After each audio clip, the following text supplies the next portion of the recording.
Notice how every president kind of prepares the stage for the next president.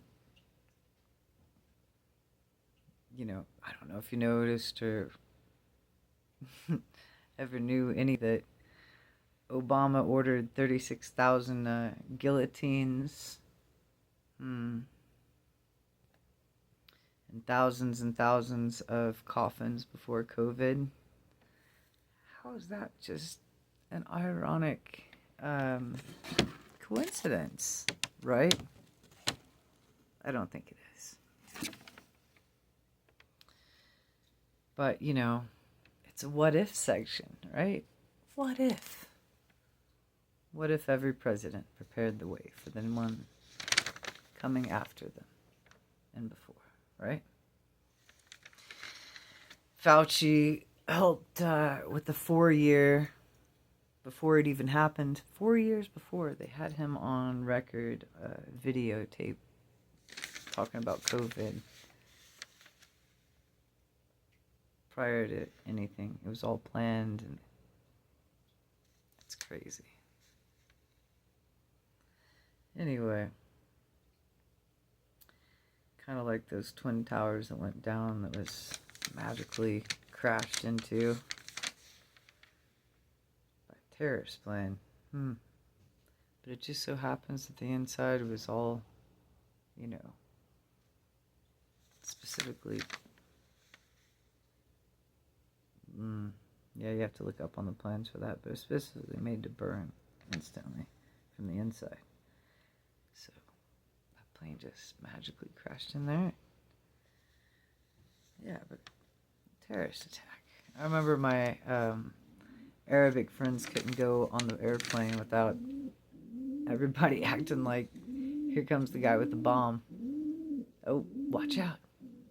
It's gonna get you. Just because they're Arabic. What the hell?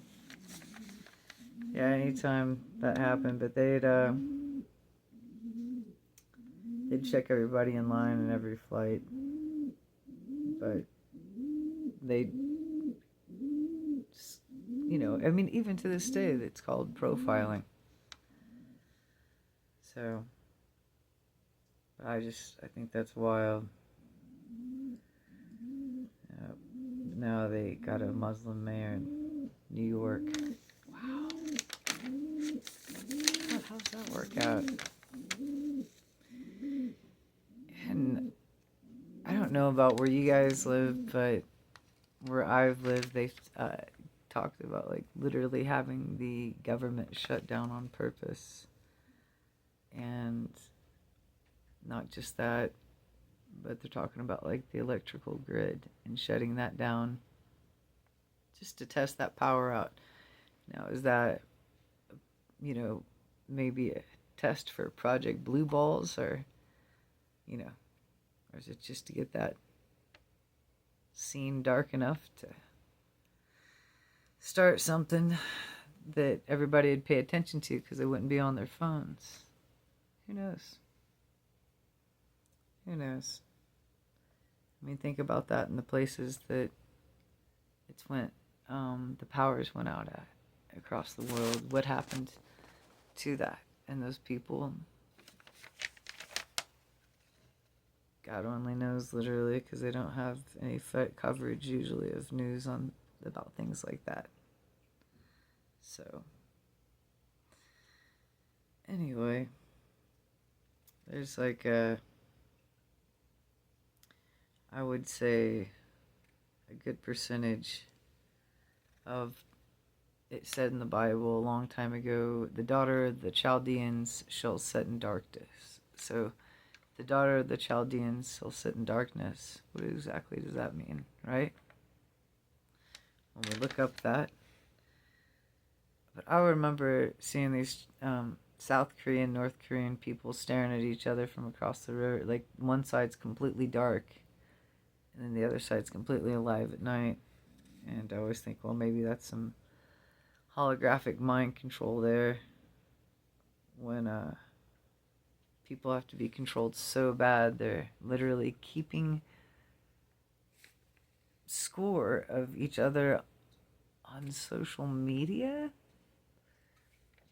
Come on, it's like they made Black Mirror and then that crap happened, right?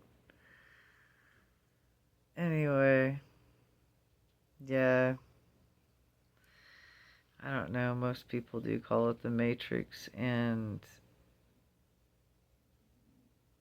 it used to be known as, the veil that was torn in two by Christ.